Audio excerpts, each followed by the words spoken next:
Welcome back, challengers. It's your man's Darwin Darko, and I brought with me some dope beats for you to step to. We got five albums actually on the docket today. Saba and No I.D got a new project. Étienne de Crecy has a new disco joint out. Noir and Superior. This project's called Season Babylon. Playboi Carti's got the buzz right now, going crazy. That album, and Charley Crockett with an amazing country joint. But I got a special message for Charley. Stay tuned till the end to find out a little bit more about that. But as usual, I like to start off with a couple of honorable mentions. I was reading this book. Well, I finished this book. And you ever read a book that makes you want to throw your phone across the room? But like not because it's bad, but because it's that good. Mood Machine by Liz Pelly. This joint talks about the Spotify's origins and how it basically gutted the music industry. It's no longer about streaming. You think you're out there just streaming, but it's not really.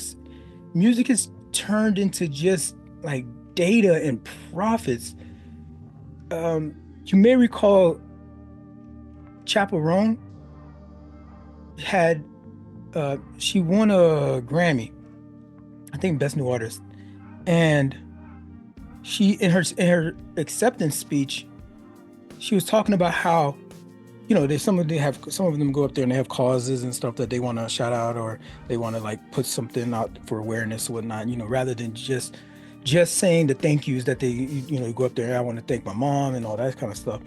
She was talking about how the music industry needs to take care of their artists, and she specifically targeted new artists, right? And how some of these people are struggling financially just to survive, and the industry is just doing the best they can to squeeze out as much as they can from that artist to make maximum profits off of them without actually taking care of that artist. A lot of these people throw around numbers and figures in they raps, when they rhymes, when they songs. You think that they're this big artist, they have a big song, huge song, but like you go check up on some of these people a couple years later and they just like washed out. That the industry wring them out and got all the blood out of that stone and just like tossed them away. But this joint is, man, Dan Elk and his Silicon Valley crew, they've stripped down music. Like when you look at the Spotify, like what they've done from Spotify to the entire music industry. Matter of fact, even at this point, I'm not trying to defend. I would never sit here and defend the industry or the record labels, but even the record labels ain't getting as sweet of a deal as you would think they would be from what Spotify is doing to them. She pulled back the curtain on the whole algorithm joint. This mood playlist culture where artist discovery gets replaced with just engineering passivity. You just being fed what the algorithm says you should listen to. And I felt a type of way because I was victim to this. Now, let me explain. How at the end of the year, everybody has the whole rap thing, where you listen to your music, it tells you, hey, this is what you listen to the most this year. This is your mood, or the artist that you was listening to the most, or the type of songs, and it gives you, they gamify it a little bit, whatever, right? Pretty much a summary of what you've been listening to in the year. I don't use Spotify for music, but I use another app, but they do the same sort of thing. And I already know without even doing that summary thing, my number one genre all year is lo-fi. And that's every year. That's just what I listen to the most. It's thinking music. It's I'm working music. It's I'm writing. I got writing projects that are going on and stuff. Or I'm just like on the game, and I just got that on the background, just like, vibing out. how this thing really f with me is just that I started getting fed a bunch of like which I thought I was controlling my algorithm. I started getting fed a bunch of new lo-fi stuff, a bunch of new lo-fi albums every week. Like my top, like when I would they give me the list of what new projects came out this week, and like I have to scroll past the first 20 because it's all lo-fi. Scroll past I pretty much start from the bottom because that's when like actual these other genres come up that we're going to talk about today. And I started scrolling past them because I'm like, why am I getting fed so much lo-fi like from what doesn't look like people? Like my favorite lo-fi artist is Jan what is it? Jan Hunter, right? Junior, Jan Hunter Jr. And he makes a bunch of lo-fi work, but he also works with like artists and stuff like to do like regular R&B soul type of music. But I stopped getting a lot of that kind of stuff with like actual artists with actual names and started just getting some like random this playlist for this mood kind of thing, and or this album. They put together freaking albums and they was pitching it to me, and I'm listening to this stuff. It turns out a lot of that stuff is all AI. It's all AI. I'm not even listening to actual artists that like Jan putting this stuff together, putting together instrumentals, getting on their switchboards and mixing and mastering that joint to put it into package it and put it together as a legit album for their catalog. No. This is just some like algorithmic stuff that was. I'm not talking about the playlist of the album. I'm talking about the actual music, the beats, the sounds. They're using robots to make this stuff, and then it's their platform, so they can just promote it. So it's at the top of my my new recommendations every week. And I'm like, what is this about? Like, how is this? Why is this happening? So I don't pay no mind. But I read this book and saw that they were doing this joint on purpose. They don't want to pay the artists like Jan, and they're just like people like me, especially lo-fi. I think there's a lot of people out there that do this, that they play it constantly, like a bunch of lo-fi in their life, because people are vibing out. Like I guess maybe I thought I heard something about a condition or something like this where you need constant like audiophile. Is it audiophile? Am I an audiophile? Like I always need like I'm either listening to a podcast, or I got some lo-fi going on, or I got an album or something in the background, just like some noise, versus just being in complete silence for a while. I probably should get more silence in my life. I'm thinking a lot that I'm talking through this. I really don't get a lot of silence except if I'm sleeping. Even to go to bed, I'm listening to like an audiobook or something like that, and then I fall asleep to the book, then I miss like the last 20 minutes or whatever that chapter was, and I gotta rewind it every time. So it takes me a long time to listen to audiobooks. But they are feeding lo-fi into the algorithm with their own actual AI generated lo-fi, and artists that do lo-fi, that actually produce the stuff, aren't getting promoted, aren't getting fed to me. I found Jan Hunter, I found a couple of other folks, but a lot I can't find. It's hard, like these aren't the like your top. I don't even know if there's a Grammy category for these guys. So that sucks. So read this book. It'll make you angry. It made me angry. If you care about music, if you're a music fan, amateur music critic like I am, then this book's gonna speak to you, and it's a page turner.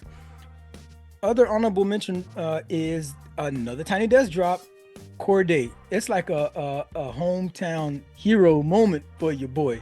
He raps. He grew up in a bunch of different places, but like really, DMV is where he like forged his mic, right? And so he's his album that came out last year was amazing. It was dope. I always love his stuff. And now he's got a Tiny Desk. I'm like, it makes so much sense. He's like right next door. Not even next door. DMV is just like one state, really, if you think about it. well, I guess not because there's a lot of different laws. You cross those different borders, but like we're all in each other's backyard. So it's dope that Cordae finally got himself a spot. He had the live band. It elevated everything. These horns, keys. It added a rich, just soulful depth to everything. It just gave the whole all those tracks that on his track list just a whole new life. Um, Hearing some of his well-known tracks reimagined gave me a little bit more appreciation for just the sound writing overall. It hit different, really. Overall, the set felt intimate. It felt powerful.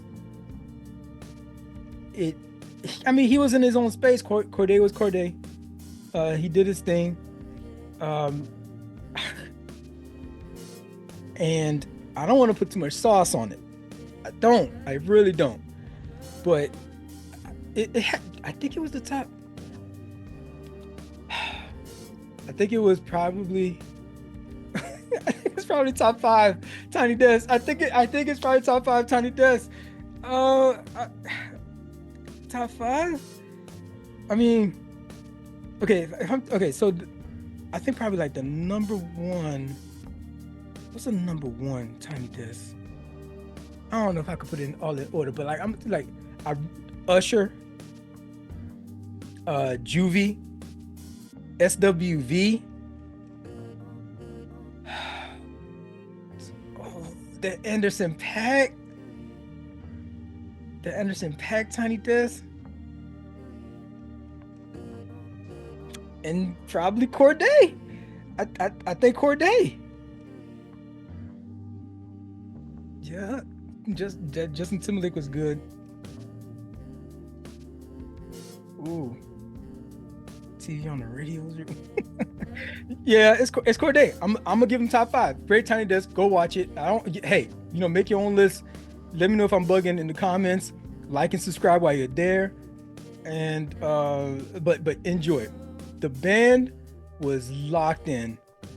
I love the way they all had. Oh, by the way, they all have vintage, all black vintage music t-shirts on. Somebody had a Pac joint on, somebody had a Nirvana joint. There was somebody else with oh man, who was, I don't know if I played, I don't know if I'm gonna play this joint and cause all this ruckus. There was a bunch. There was an Outkast one. It was pretty neat the way they set that thing up. I mean, the guys on the sax, the flute, trumpet, the backup vocals was insane. And he brought his Ma Dukes out. There was a track from the last project. Yo, what was this last project called? I keep saying that. Yo, hold on, man. It was off. I forgot what it was called. The Crossroads. That's what it was. Crossroads. Matter of fact, it starts off with a sample of boom, boom, boom, boom, boom, boom. I think if I remember correctly.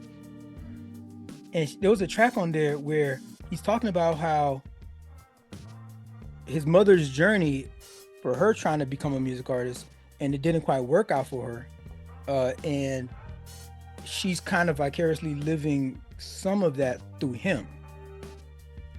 And bruh, she could sing. Cause he's like, hey, surprise, we don't gotta use a sample or nothing like that. We got the person right here. Ma came out, got on the mic, and she sang her parts to that joint, and that was the whole song is the telling of the story of that, and it was beautiful. That's such a beautiful moment. It's almost like Jordan with Bronny on the court, right, at the same time at the Lakers, right? That's dope for him to do that to his mom. Side note, respectfully though, well, they mama kind of fine. I'm not crazy, right? I'm not bugging. I thought I knew. How old is Cordae? What is that? 27? Could I be his dad?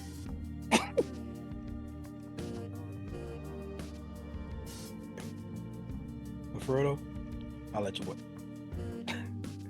Watching him perform, I really Um, I really saw his growth, not just as a rapper, but as a, like a full-fledged musician with a creative vision. But there still may need to be okay. We can all use some work, right? There still needs to be some just some growth himself. Uh, there were some things that he was saying during the interludes, just like like grow up a little bit, please, just a little bit. 27. He's still a YN. I give him that pass, but he was comfortable. Let's just say it that way. He was comfortable. Um, I, I wonder if that's. I wonder if that okay. So one of my favorite tennis players is Naomi Osaka. That's his baby mama, right? Them two got together and they was a couple, right? And they brought a child into this world. And I was like, oh, this is amazing. Yo, I love Cordae. I love Naomi. She's part Haitian. Um, and like, I love tennis. I was like, oh, this is amazing that I live in a time where this is happening with hip hop and then with the combination of hip hop and tennis and stuff. I saw him courtside before, you know, um, things didn't work out for him. I think they broke up last year, and I, part of me wonders if that could be like Naomi is what you would call woke. Okay, let's just the colloquial, which I think of woke is these days. That's not the origin of the term, but she's pretty woke. She's pretty progressive, and and maybe his maturity level just isn't quite there yet. But you're gonna have to grow up. You got a kid now. Uh, and meanwhile, Cordae is I'm not Cordae, but Naomi just actually I just saw her win in the first round at the Miami Open. Shout out to because I'm actually gonna go down to see her. I'm actually gonna go down to Miami Open to see her. Hopefully she's still in the tournament by the time I get there. Um, she won and she grabbed the Haitian flag from somebody in the stands and she was parading that around the court. Japanese and Haitian. Uh, she had recently tweeted out about how because France, okay, so France tweeted out to the US or about Trump that, oh, maybe y'all should give back the Statue of Liberty because y'all ain't really about that life no more, it looks like over there in America. And and Naomi was like, not you talking, France. Yo, how about you give Haiti back all that money that y'all took from having them pay y'all for their own freedom? We not we have to pay for we legit paying France because we can't be y'all slaves no more. We ain't trying to be y'all slaves no more. Hashtag kill your masters. Like, shut up over there. What you talking about? So she's that kind of like she's progressive. She is like aware. You know what I mean? She's socially conscious and activated. She had a lot. You'll Google her. Some of the first things you hear about some of her opinions on stuff was talking about mental health. She took whole time off for mental health reasons. Like she's like that, and I don't know. Maybe that's why stuff like that didn't work out. But either way, that tiny desk was awesome. Check that out. I rant and go in tangents on occasion. On the other side, we get into our main course. I've always wondered what a full Saba album would sound like with a major producer backing it. Like one with their own reputation and catalog and depth. Um, he partnered up with No I.D on this joint. Saba and No I.D from the private collection of Saba and No I.D. This joint dropped on the 18th. Today is I'm recording on the 23rd. It dropped on the 18th and it's fire. It's fire. Over a decade in the game, and he's still hitting some lyrical his like lyrical highs. honestly, I really feel like a true successor, a true predecessor to Care for Me. I was reading some reviews, and I think most people probably think it's giving more bucket list, but I feel like it's really like an evolution. Like that's my favorite album. Care for Me is my favorite album. It's got that opening track. What's that joint called? That opening track. I'm having a busy day. Uh, I think it's called Busy. I think it's called Busy. Yeah, it's called Busy. And so the extended version has is Busy and Sirens. Sirens on the way. That joint goes. That's my favorite. That's the opening tracks for that joint too. And so I think it falls more along the like overall as a body of project. I got heaven all around me. Ends with that man. I think it's more Care for Me than Bucket List. I don't know what people are talking about, but every beat, No ID eats it up. Every beat on there is distinct, textured, it's beautiful, and Saba just floats through the whole thing. It's masterful. Um, this is a pairing. This is a pairing that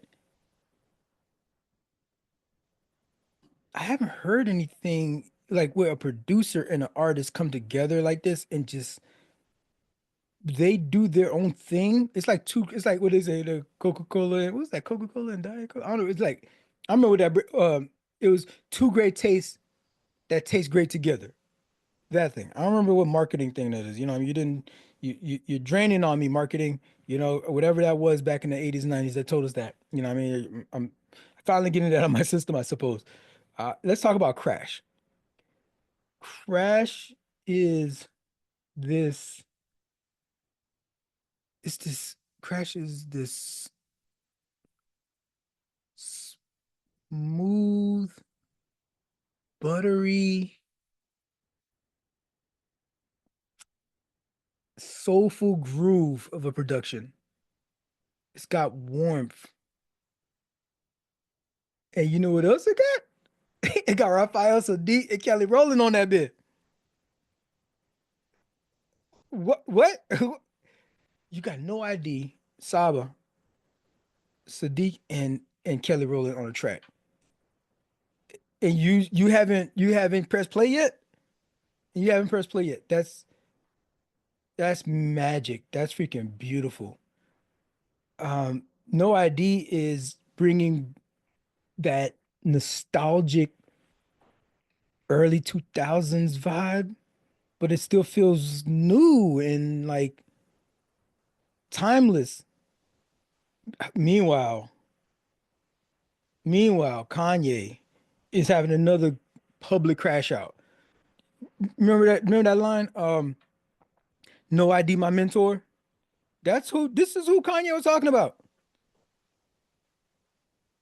And now this fool is having yet another crazy, he's talking some wild stuff going against kids and stuff. I hope um I hope people don't feed into it and this man child, give this man child this attention that he's just craving for. But back to the music. It's honestly the sort of album that it's a miracle that this joint even happened. You're talking about a an independent artist with a major producer and samples galore on this joint for an independent artist to secure all of that. I think there's even a Janet Jackson sample in this joint to even and they pulled it off. It's dope. Recommend you checking it out. Again, you're only here because I'm giving you stuff that is worth a listen. I'm not gonna recommend no joint that I don't like. I mean, I'm not gonna waste my time recording on it. But if it's on here, man, this jo- some people are talking about it being potentially album of the year. It's a dope album. I can't really argue against it. It's just the thing that it's backpack rap, um, which I love. And this is fresh enough to where I can say, you know what? I think the rumors about the death of backpack rap have been grossly exaggerated. You know that feeling when the sun starts to dip and everything around you starts to kind of glow. Everything around it, the side it's bouncing off the sidewalk. The golden hour. That perfect mellow energy, right? That's what's happening here in the warm up. It's not only the cover art for warm up, but Étienne de Crécy has this project that just captures that whole vibe. This joint is on some like new disco, um, house dance, like melting pot. It's more new disco, if anything. But this joint dropped on the 14th of March, and I had it on repeat. That bit's been on repeat. This DJ, this dude is 56, coming out of Lyon, France, which place I definitely would like to check out. They got some dope museums and architecture and just like it's very like a old kind of city. Not like I like old cities. If you follow French house, you recognize De Crecy from just from back in the day. He's pretty much like a godfather in the genre. His debut joint, Super Discount. This was a blueprint for the whole thing. Sample driven, repetitive, and very danceable. It's a whole different vibe. This album is made for like where are you gonna listen to this thing? So unlike his other stuff, his earlier stuff, which is mostly like made for the dance floor, made for that like the top hour. This is living room, your balcony. Maybe y'all lamping in the backyard. You got a couple people over. It's pretty much a summer playlist in an album, and it's funky. This joint is funky. It's funkier than it's that bit is funkier than blue cheese wrapped up in your gym socks that's been sitting in a damp basement over the weekend. It's that funky. It's that funky. I love it. I swear sometimes I feel like I was born in the wrong era. That funk, that disco funk flavor. The synths are softer, the beats slower. It's almost like his electronic stuff, but it feels more organic. It feels less me mechanical and more human. It's new disco. So that's what I'm feeling like it's really new disco. It still has a house flavor. There's a track that which was this joint? Um We Can Have Fun. We Can Have Fun is probably going to be the most classic French house track on the record. It's got a punchy rhythm. We can have fun while heaven is away. It goes like that. All right, we can have fun. And it's repeated, and repeated, and repeated, right? So here's another thing about this album is that, he's the DJ. He does these electronic dance stuff. And so he mixes all that, but he's got an artist featured on every track. There's there's a couple of hip hop joints on there. Um, there's some more soulful collaborations.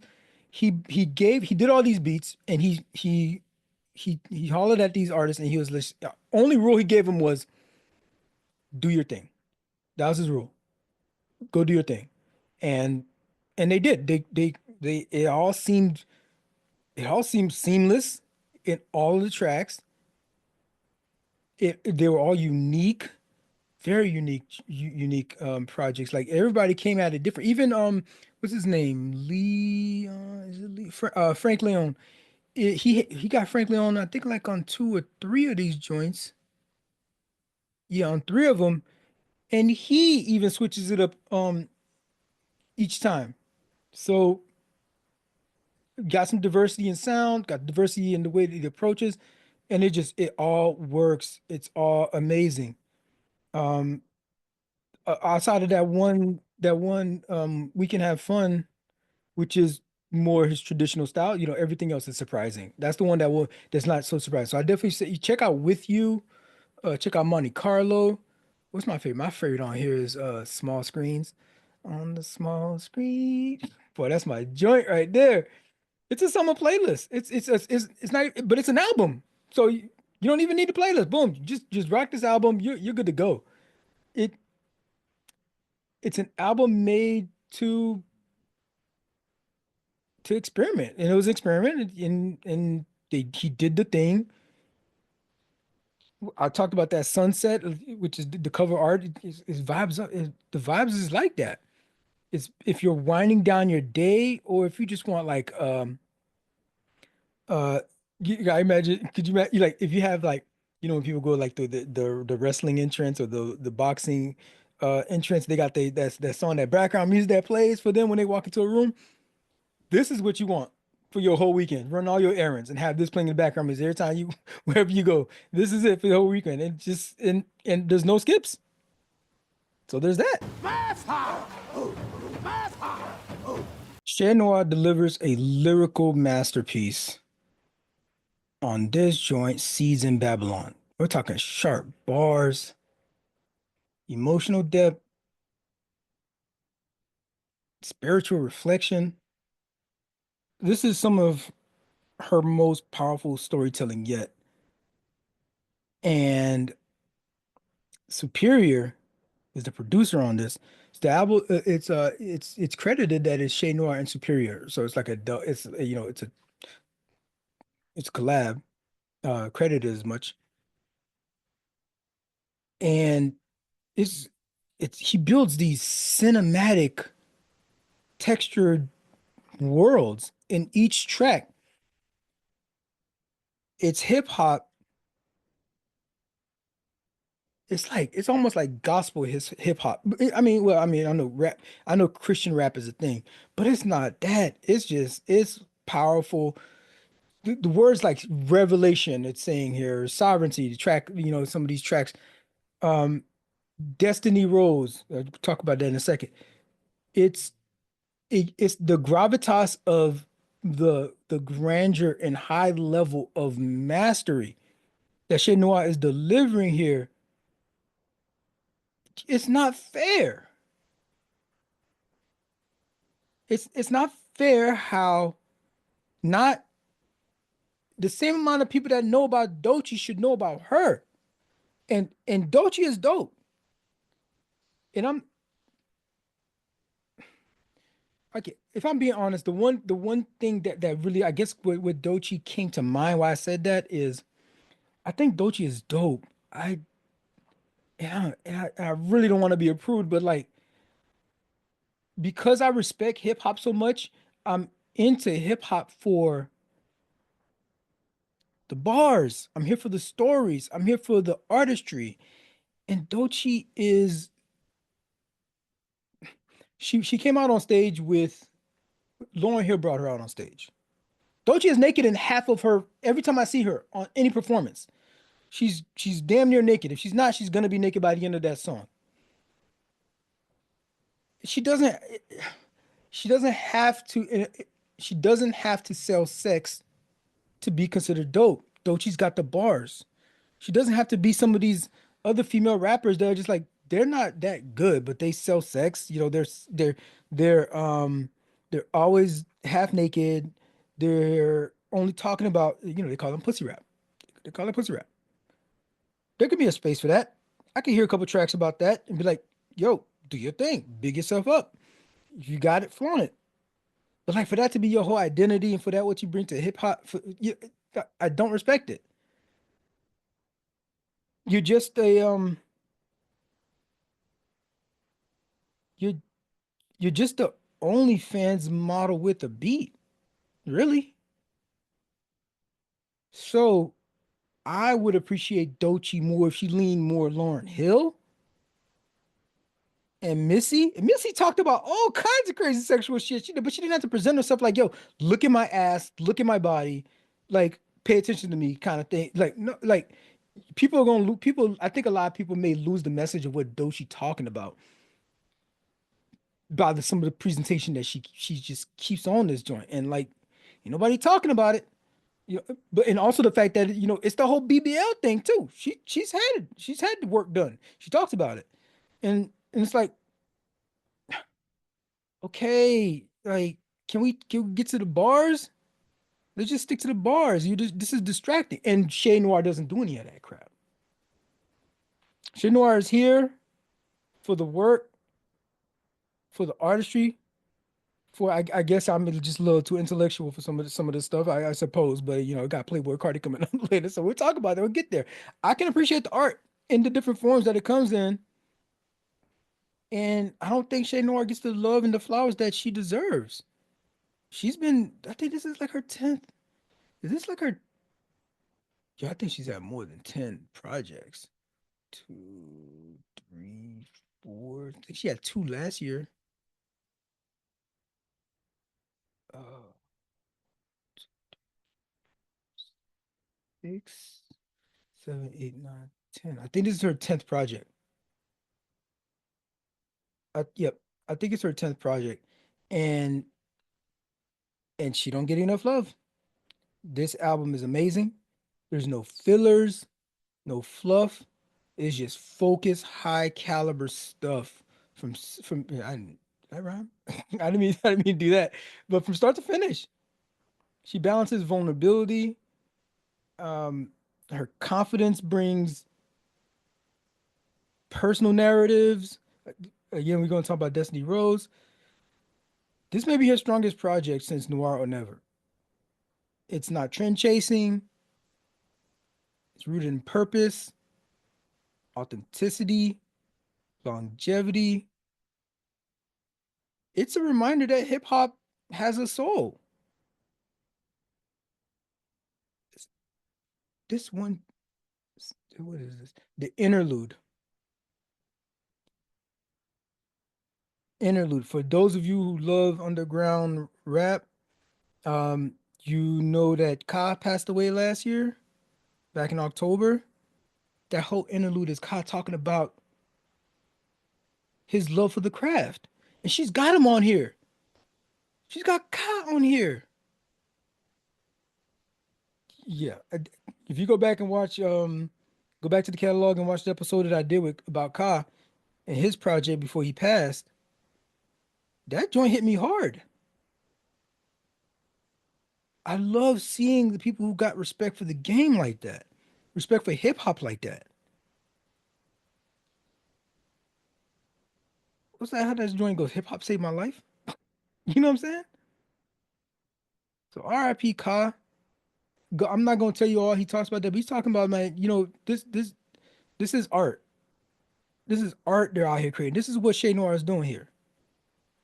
It ain't just a money grab. It ain't just fulfilling the contract or anything like that. This is straight art. He he embodied that Ka in his work. He was an American hero, real talk firefighter, doing rap on the side.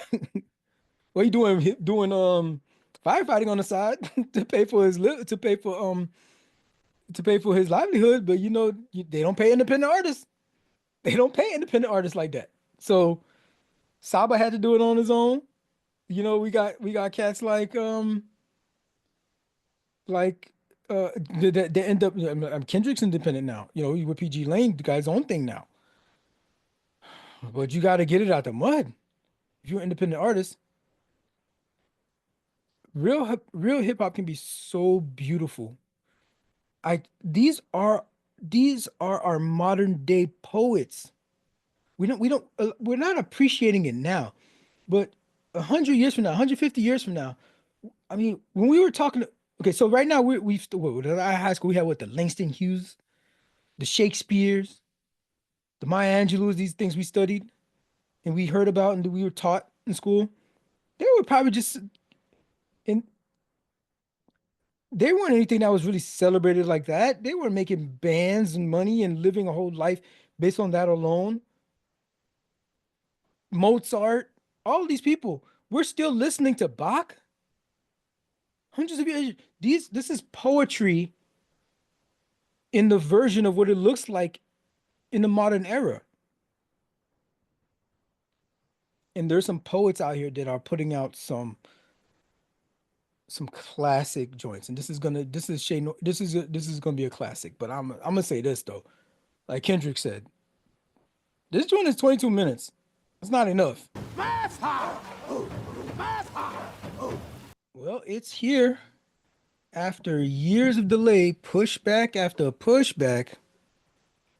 Playboy's Carti third studio album, Music, is finally here. This joint is oh my, this joint is 30 tracks, yo. So buckle up. There's 30 tracks, and it was recorded from 2022 to 2025, so 3 years worth of scrapping it, building it back up again, rebuilding it, scrapping parts, putting back other parts. It was almost like a myth or something like that, but it's out. It's here.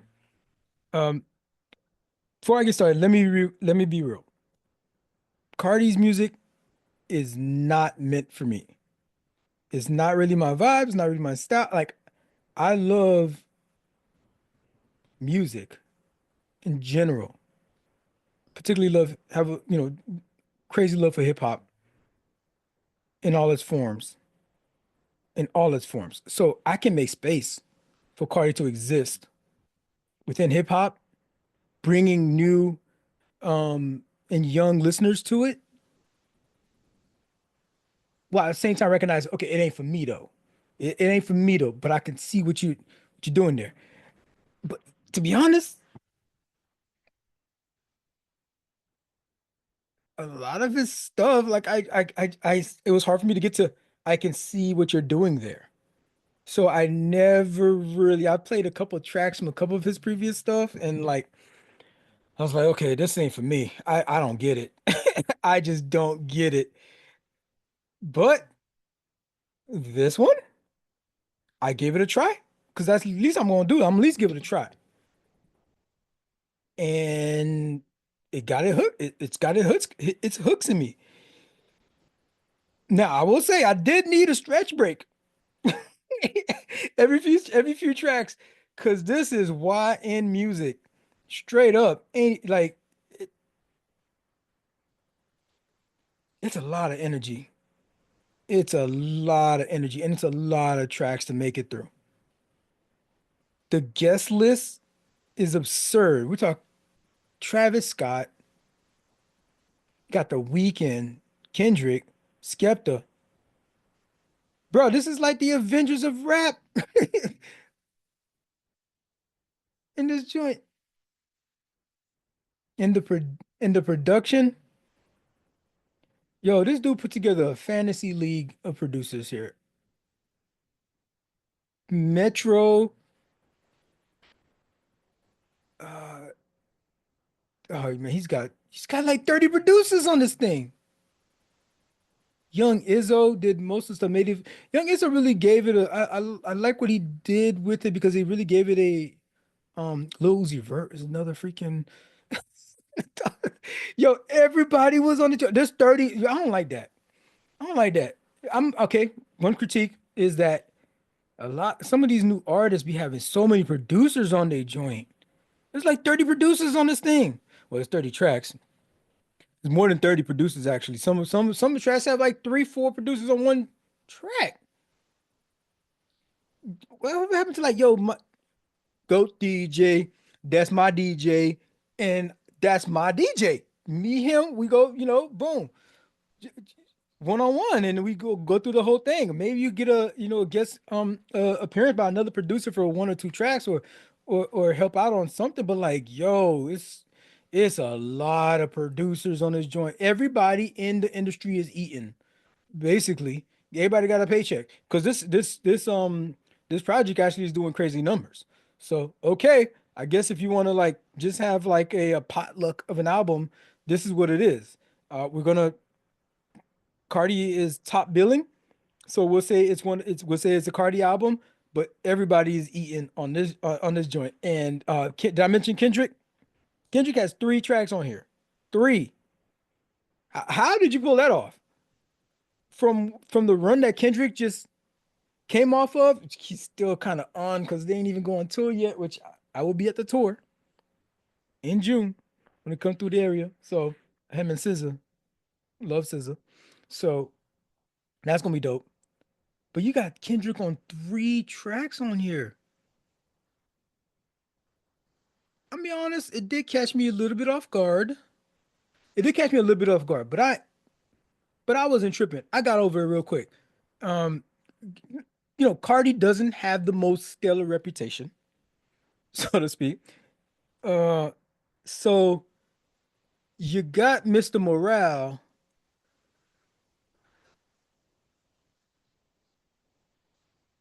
kind of co-sign. He's co-signing. You're featured on this joint three times. Even if you feature with an artist one time, it's kind of a co-sign. Some people look and discover new artists because the co-sign that they got from a bigger artist that they're already a fan of. Whether if it's Jay-Z or Wayne, give somebody a feature. Drake did this a lot, give people features, but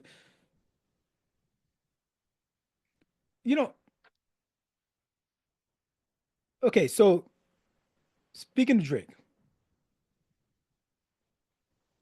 for the reputation that Drake has and the reputation that Cardi has, you might be wondering, Mr. Morale, Mr. Morale, what's up with the consistency though? You don't rock with Drake. You said all these reasons you don't rock with Drake, but you got somebody like Cardi who is, has a stained history as well. There's nothing on the level of what you was accusing Drake of, but I think that people might have. There are two things that I think Kendrick was really solid on in that whole beef. He talked about all this other stuff. A lot of it I feel was just like battle rap kind of vibe, kind of just like um diss track kind of stuff. Even though he might have felt that, I don't think that was his emphasis. I think he had two main points that like, okay, you could be you can dissect what I'm saying here and everything and try to give it more emphasis, the other things more emphasis you want to, but I think this is where the emphasis was. Drake, you're not authentic and you don't respect hip hop. Those are the two things. I think if you if you boil it all down from like if Kendrick, I don't know from for him from Adam, but if he was, I think for him to distill it, it would be like, yo, these two things. You're not authentic. You're stealing people's flows. You go from flow to flow that aren't even yours. It And I make sure I caveat that and say, yeah, Cardi has a bunch of different flows, but those are all Cardi's flows. We know him. He's been consistently like this. He's got the little baby king almost kind of. He's got a little bit another one where he kind of sounds like Future a little bit. He does all these different flows. Then there's like a more he does a thing where he lowers his pitch kind of thing. We, but that's him being generally what he does. That's part of his stick. But not you, Drake. You're not authentic. I don't believe you. I think Kendrick can be excused to be part of this project like this because Cardi is doing something original. Cardi is doing something authentic. There's a difference between standing on the shoulder of giants and just being a colonizer. There's a difference, and I think that's valid. So I don't give him too much gripe for Kendrick to appear on this. Plus, we know Kendrick can get part of what I think is the respect of hip hop that I think Kendrick has also is how I was saying earlier, it comes in different forms and fashions. And we can appreciate the spectrum of what hip hop is from backpack to trap. And Kendrick respects that. And there's a lot of stuff that runs the gamut in between. We had Saint John featured last week, which I was just talking about. We have on The warm-up album with Étienne de Crécy, there's hip hop on that joint. So I don't think we give enough I don't think we give enough credit to hip hop artists that respect the game so much and see the vision of what hip hop can be, like this grander vision. People like Lil Wayne made a rock album, a hip hop rock album. Jay-Z did a whole collab with Linkin Park because we can stretch it. We can stretch hip hop to the point where we can like we know it's still hip hop, but look at these applications. Look at all these other applications of what we do with this thing of ours. And Kendrick can appreciate Cardi's music for that. It doesn't have to be Chez Noir level for it to be music. Hence the name of the album, right? So yeah, like I said, this isn't usually my bag, but I was listening to this. Okay, and I'll be honest, it's a 30 tracks is a lot. What's that runtime? Hour 15, hour 17. It's a lot. I had to take a break. You listen to like a good 15, 20. You take a break and then come back and finish it, maybe five or six, and then come back. It's a lot of energy. It's a sonic riot. It's organized noise. Shout out to it's not organized noise because organized noise is way different. So they from the producers DJs from Atlanta gave us Southern playalistic Cadillac music, right? And they give us dang, they did Goody Mob joint too. Was it what's that Goody Mob joint they did? Oh, what's that Goody? They did they don't dance no more. They don't dance. That's organized noise, right? So it's nothing. I don't mean like that. So let me put them out of there. But it's like this is like riot music. This is the joint where like if you have some interest in perhaps um putting your head through a brick wall, this is that energy. If if you're at the gym and you about to go for your PR, you're blasting this. I could see the whole football team putting this on before the game starts, kind of thing. It's full of this. It's full of that kind of energy. It's a lot. I can understand the old heads like me who put on a couple of these cardi. I mean these vampires, these vamps, right? They call themselves the vamps. Um, that put it on and like I can't catch the lyrics. But it's not about that. You don't come to Cardi for the lyrics, for the metaphors and poetry. You don't you come for the wave. You come for the strength of it. You come for the scream, a chance to like it's like a rage room. You know these rage rooms that they got. That's what you're there for. You might need an aspirin afterwards. Like a brother like me, I need some ibuprofen or something. I'm telling you one thing, it's gonna go crazy in the festivals. St. John told us it's festival season. And this thing, get ready because this project is gonna play, it's gonna live all year long. And it's gonna live loud. So all the old heads, like me, I beg of you, stay in your lane. Leave them floor seats alone. Stay your ass in the stands. Enjoy it from up far, like me, um, who leave that joint for the kids with the working knees and that they are still on their parents' health insurance. You and me, bro, we got a 9:30 Zoom call on Monday morning. A decade into his career, Charley Crockett's music sounds like it comes from a wholesome, warm place. Add to that catalog, Lonesome Drifter. Yeah, man. Now that you've If you've been following Charlie for a while, you know he is someone that doesn't shy away from blending genres. More of a bluesy kind of artist. But on this joint, he digs deep into some Americana and his roots. I'm gonna talk about his roots a little bit later. He dives deep into the human experience, offering songs that reflect just like the madness of life I'm seeing here.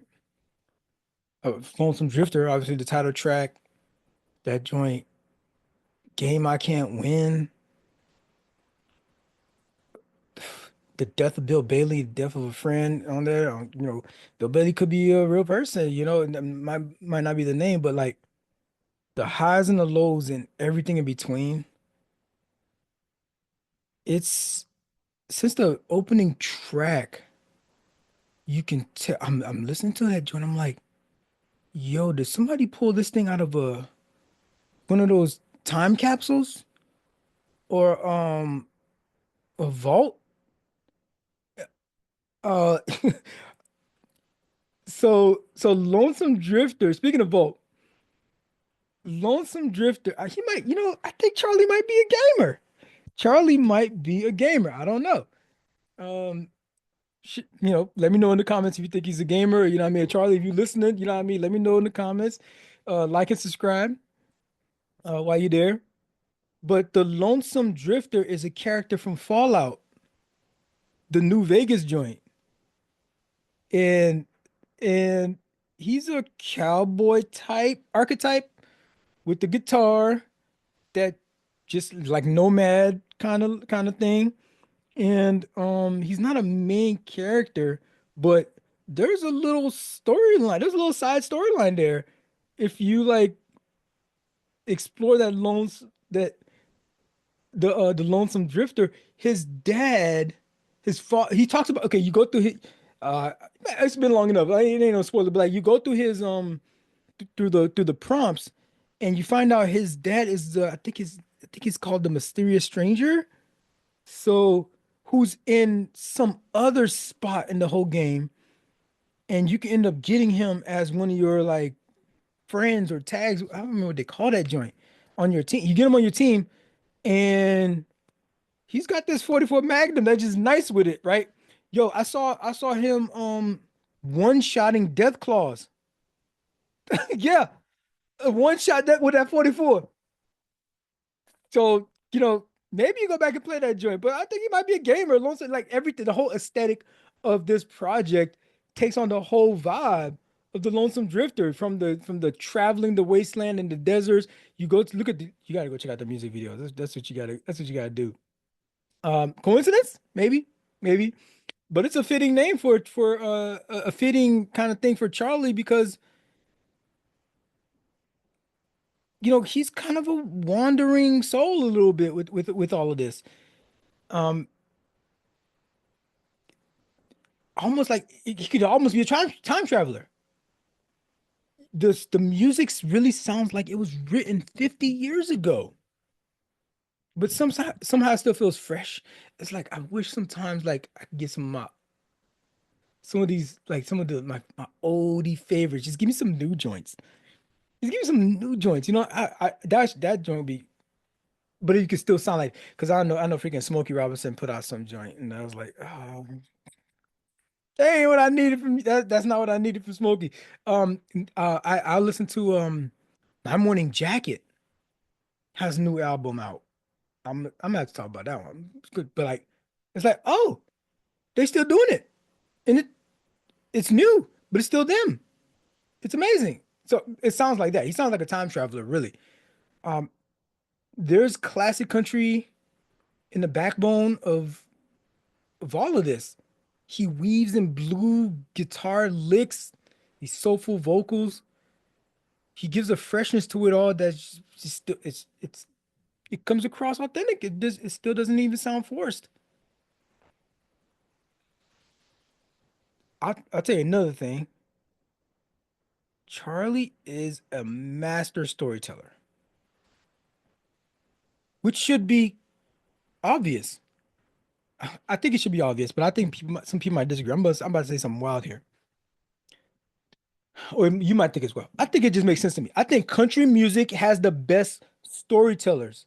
S- Country music is the best genre for storytelling. The second best is hip hop. Argue with your mama in the comments. In the comments. There's no other genre that gives you they give you a they give you a history, the conflict, and a whole resolution. And the chorus, it ties it all together with like some kind of bridge or whatnot. They give you a whole story in like 3.5, 4 minutes in a country song. They give it all to you and they give it emotionally. I I listened to was it is it Sturgis Simpson who has a whole album that's a freaking amazing. I want to see this movie, this country album that I want to see. They got to make this into a movie, but track to track. There's even a track where in Sturgis album where some bandits take over some guy's ranch while he's in out just like repairing a fence or something, and he gets his dog, and and they have to go hunt this thing down. The whole journey of hunting down the bandits and getting his wife back. I'm like, yo, this I came for the stories. I come to country for the stories, and country is always gonna have a. I listen to everything. I'm one of the few people that actually, when they say that, I listen to like everything. Okay, okay, fine, you got me. I don't listen to classic music. I can't rock with it. I can't. They've done their time. Get out of here. I can even when like people would listen to that like in the Maybach music. I don't listen to. I would listen to some lo-fi, before listening to classic music. If if I happen to perchance be passenger in one of them joints, but the storytelling in country music is unsurpassed. You don't get that storytelling in R&B. Hell no. They rinse and repeat some joint in there. I mean, rock music is very rinse and repeat, but rock music has its place because it's more of a feeling. They want you. Rock music is more of a call to action, kind of thing, which is kind of what Cardi's doing in his joint. But hip hop has its subgenre almost where there's a lot more storytellers. There's a lot more people that put together they paint an entire picture for you of an event or an occurrence. I think of something like Andre talking about oh now who else want to fuck with Hollywood Code? That whole story, you know what I'm saying? Like, okay, yo, boom, I feel you, Slick Rick, you know what I mean? Robbing old ladies and making the dash, you know? I like hip hop has its subgenre that's like heavy with the storytelling. Eminem, freaking in the trunk and everything, and you know, all of that. As toxic as it may be, as you know, what I mean, as um, you know, as positive as it tries to be sometimes. But there's stuff like you listen to Cardi, the Cardi album, and it's not ain't no stories in that joint. It's more Cardi's album is more like Lil Jon's, you know what I mean? Snap Your Fingers, Two Step, you can do it all by yourself. Like that had a space for, well, that's more dance, but that had its own space. Whereas Cardi's joint is more mosh pit music.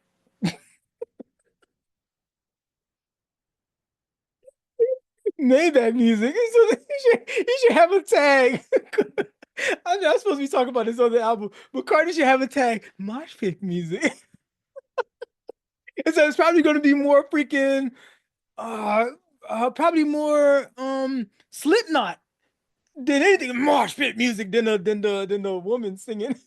I probably popped the mic on that one, but country music has great storytelling, and Charlie does an excellent job at it. Throughout this whole project, there's a bunch of different stories here. You got you got to check out there's some visuals. I love it. I love when they put out these visuals because I'm like, yo, these are movies. I see these as stories. It's not just this. There's a lot of hip hop songs too that I see as stories. I'm like, yo, I wish why isn't there creative? I mean, personally, me, I think every song should have a music video. Every song. every genre should have a music video. Make it artistic, whatever. It doesn't have to exactly follow a story or anything like that. Even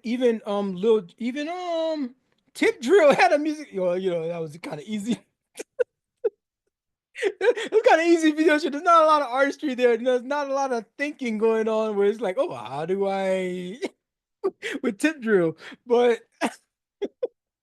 yo, Tip Drill was crazy. Oh my goodness. I gotta go back and watch Tip Drill. I'm sure it's on YouTube so for research purposes. But mosh pit music. But there's storytelling. The videos for this joint is it's all he rinses and repeats a lot of the stuff, but it fits the song. And that's fine. It's not a lot of effort that needs to go into it to be like, yo, I feel like I'm experiencing a day in the life of kind of thing with the Lonesome Drifter.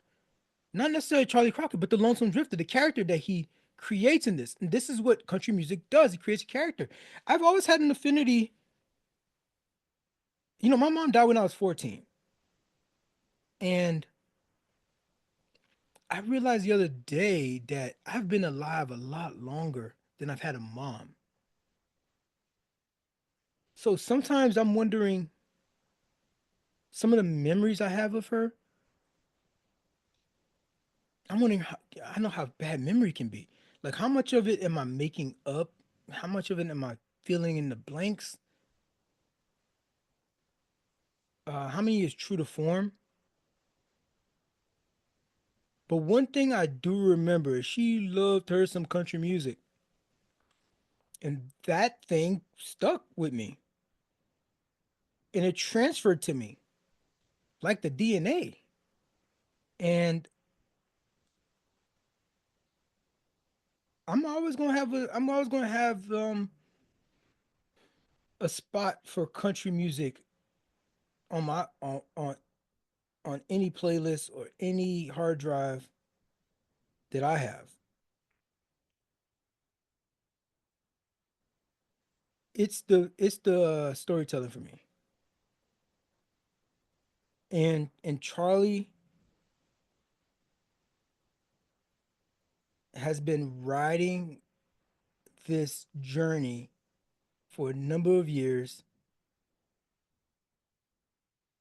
and it's all synthesized right into this album. It's an amazing body of work. It's worth, even if you don't listen to country music, it's worth you taking the ride. Just take a ride a little bit with him on this. Anything that I ever review here again is at least worth a listen. You're gonna be like, okay, maybe you're like me with the early Cardi stuff. Hey, it ain't for me. But you know what? I see what they were trying to do. That's all I'm trying to say. Just get his joint a try. Hard pivot. I was I he gave an interview a couple of years back, and Charlie, I got I got I gotta respond. Here's what he said. A lot of people see me as white. Let me go back and say this. If you've never seen Charlie, Google Charlie now. I'll wait.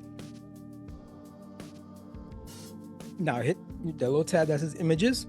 Okay, look that up. I know what you're thinking. I know what you're thinking. I know what you're thinking. Okay. Hold that thought. A lot of people see me as white. A lot of people see me as black. Crockett says, a lot of people see me as somebody safely in between, which just kind of makes you like a weird outcast. Shout out to Outcast. Shout out to Pivot. I said Pivot earlier. Pivot, that's Saba's crew. That's just been a big part of who I am, being in between. I've got country boys in West Texas that don't see me as anything but a cowboy like them. Then there are urban people.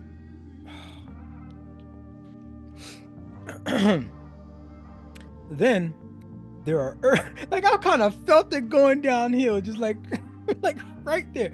Then there are urban people looking at me as like representing diversity in country music. With the last record and them wanting me to push all this stuff with race, the truth is that I'm mostly white, but I'm just different enough that country people are really weird about it. Hold that thought. You were holding a thought.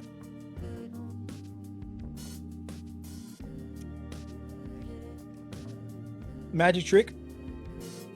I'm pulling your card, and that card that you pulled out that deck reads, Charlie, you a nigga to them too. Bruh, what do you think the word weird means? That word weird is doing a lot. That word weird is doing a lot of heavy lifting, my guy. that word, like, what is it? Is it I'm different? I'm just different enough that country people are really weird about it. Bro, if you was white, they wouldn't be really weird about it. They wouldn't.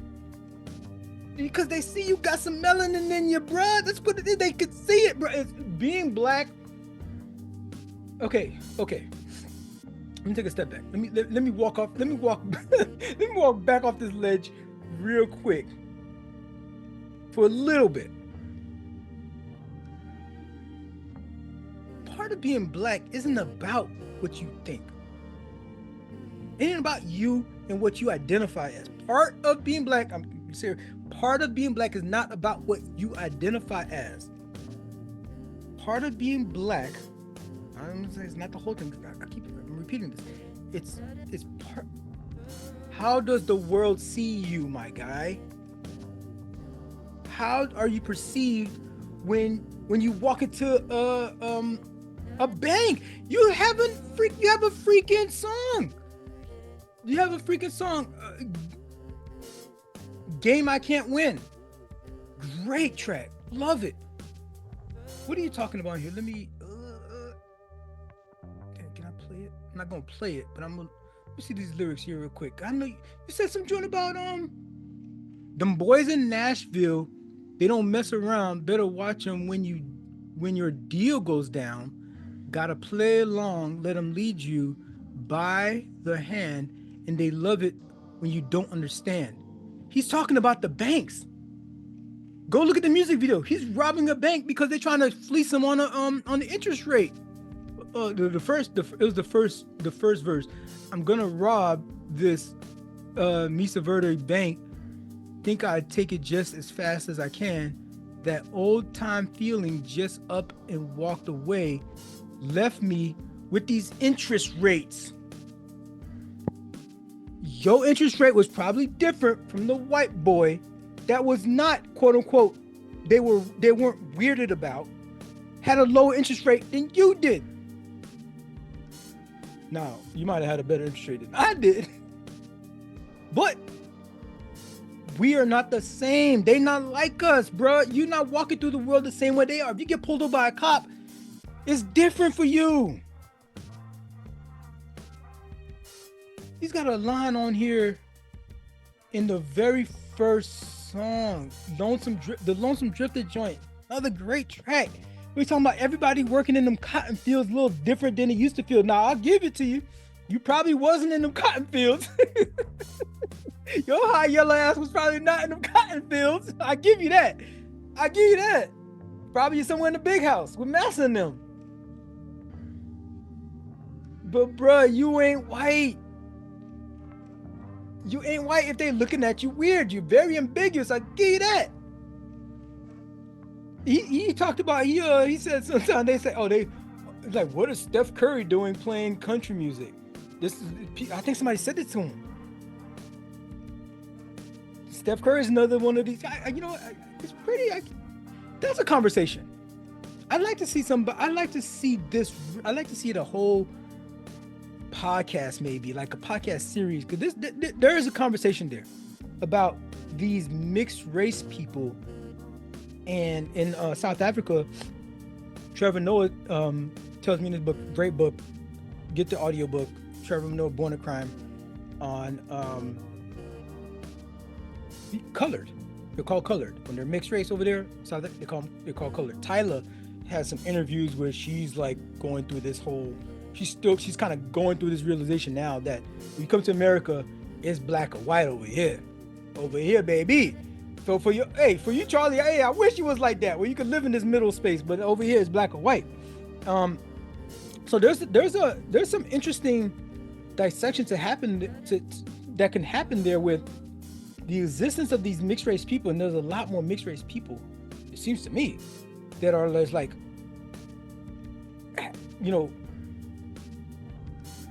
growing in the population in America, at least. Self-evident of the whole melting pot experiment of this country, as much as white supremacists would like to put a halt on that thing. But there's an experience and there's a story that people like Charley, that look like Charley, that don't obviously appear as black, that are weirdly off-white kind of thing. What is their life like? What is their experience to the world like? And it's not going to be uniform. I get it.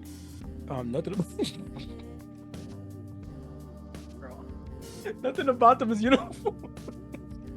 God, that's so wrong. I shouldn't have said that. I'm sorry. Oh, that's funny. I think it's funny.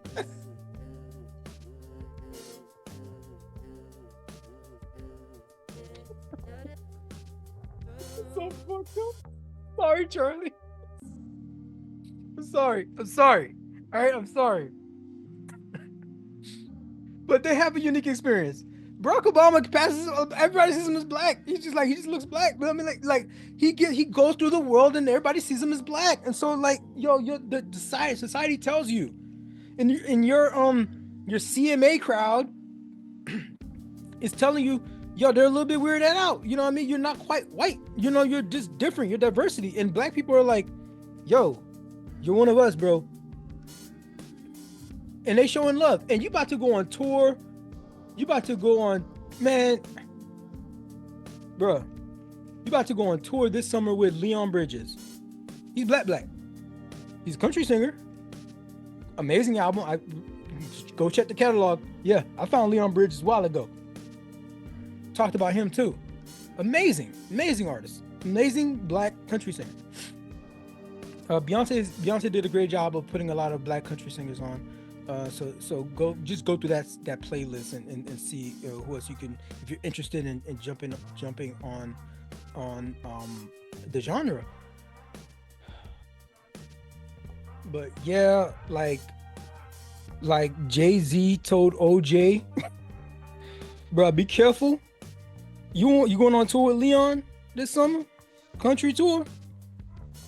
Like he said, be careful in them sundown towns. Still nigga.